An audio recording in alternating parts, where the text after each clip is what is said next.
Hey guys, welcome to Brian's Man Cave, episode 11. Today I'm going to be talking about the Atari Paddle controllers. These are something that I always found fascinating, even when I was a kid. Unfortunately, I never had them when I was a kid. I always wanted them. I tried them on my friend's Atari at the time. I didn't have an Atari. I had the Intellivision, and if you know the Intellivision, you know that the controllers were attached. They were hardwired to the system. And they're really just a disc. Like there's no it's not like this type of physical controller. So and I knew that there was games specific for the controller for the paddles, because you're all aware of the standard Atari joystick. Most games you would play on the Atari, you're going to be playing on one of these, or some people use a Sega Genesis controller or anything compatible with that 9-pin port. But there's a number of games that they specifically made for these paddles. And they're really simple to use. I mean, you got your fire button, typical fire button. You turn your paddle, and that's your directional thing.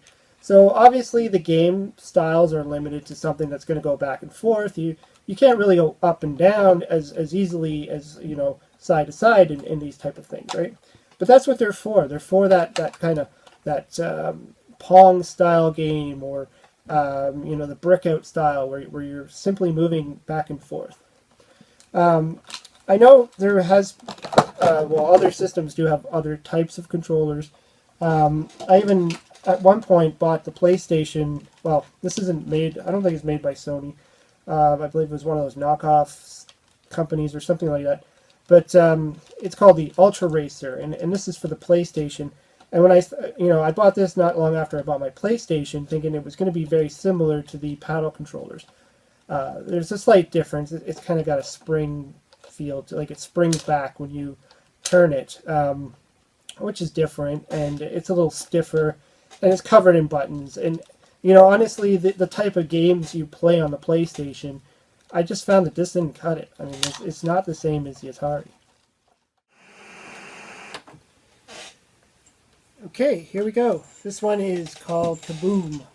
Like I said, this was one of the ones that I always wanted to play when I was a kid, but just didn't have the Atari. And then when I did, I finally got this game, but I didn't have the controllers. So now I have the controllers, so let's give this guy a whirl. So essentially you're just... I know it doesn't look like much. They're supposed to be buckets of water, and they're scrolling back and forth, and that mad bomber there, the moment I hit the buttons, he'll start dropping the bombs. And the idea is simple, you just got to catch the bombs. And it's easy in the earlier stages, but I mean, this game gets intense after a while.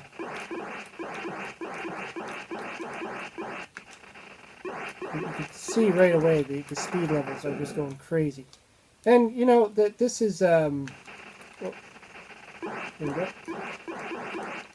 This is one of those games it's all about your own dexterity and just being able to move that controller and keep an eye on those bombs. Now you can see it's getting even harder because my bucket is only one.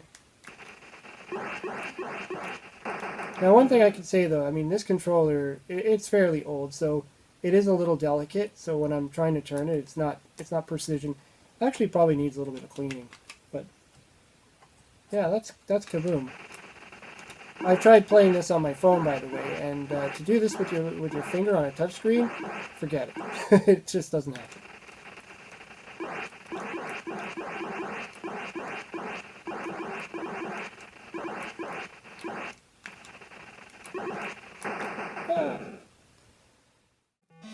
Okay, over to an odd one. This is G.I. Joe Cobra Strike.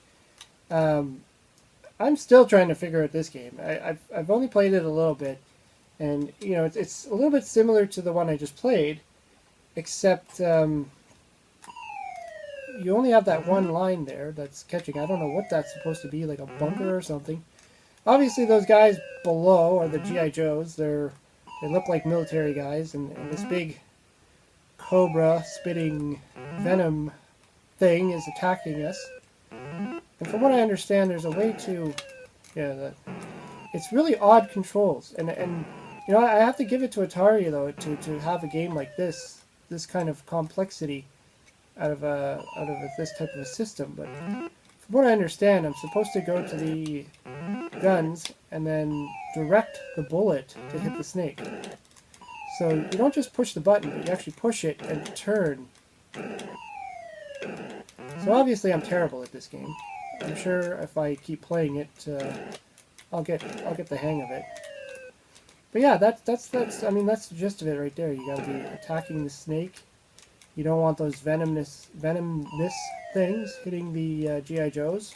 It's quite an odd title, and it's even odder that it uses the controller, or I should say the paddle.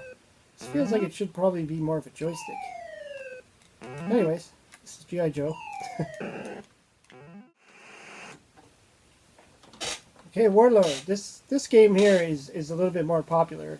I understand that it's not as graphically pleasing as you know, some of these games are, but I mean the idea of this is it's pretty neat. I mean, you got to defend your little corner from the ball. I know this is better off being played with multiplayers. So right now I'm not doing anything. But I just wanted to give you an idea of what this is. So you got to be protecting those. Oh, see, I'm losing my bricks up there, and that's not a good thing. It's that's my only line of defense there.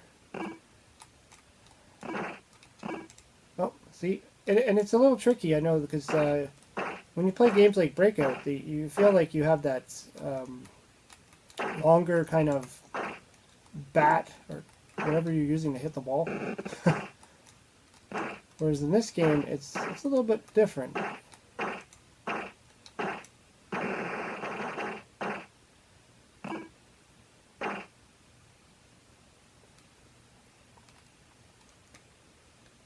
Again, this is not something you would really be able to do too well with a standard controller, because, I mean, the way that this thing moves, it just glides around back and forth. I'd hate to be cranking the joystick right now to do this.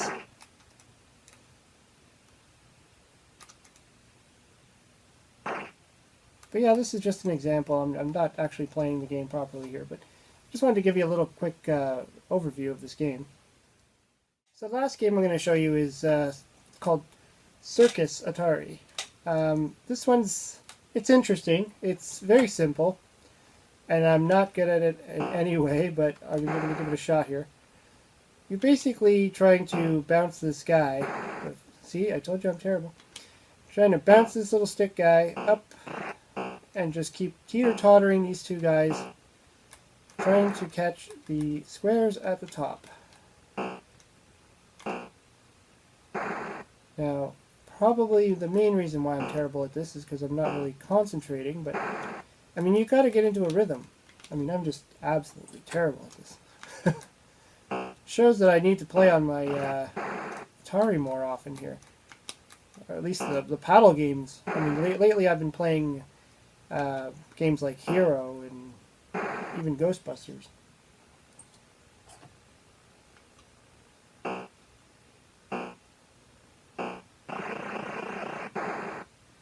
You know what I see this being is, you got to really just get yourself into the groove.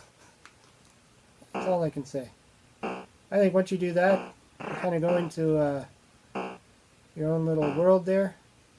Autopilot, whatever you want to say. Oh, I'm starting to get the hang of it. Oops.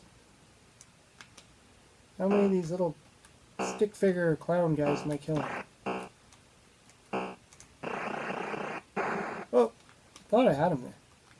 Oh, that was pretty good carnage there. Yeah, so basically these are necessity, I would say, if you're an Atari collector. Especially if you want to try and collect as many games as you can, because you're going to need them to play them. These ones that only run off the paddle controllers. And there's some pretty neat games. I would definitely recommend some of the ones that I just showed, like Kaboom, must have. I would say Circus. It's pretty fun. it's tricky, it's simple, but it's fun, it's addictable. And last but not least, I would definitely recommend the Warlords. Even though I didn't show very much of it, I wasn't, I think it's so much better when you have multiple players, and it's one of those like party games. But definitely, these three games I would have to recommend. There's a few other out there, and just one more thing I want to point out, and that is it's weird to me that Space Invaders doesn't use the paddle controllers, which you would think would be a prime candidate, because what are you doing? You're moving back and forth, you're shooting up. Why wouldn't Space Invaders use these things? I don't know. But maybe that's a question for another day. Anyways, thanks for watching the video. Subscribe. Let me know what you think. Let me know if you like the controllers. Let me know if you like the Atari. Let me know any of your thoughts. Talk to you later. Bye.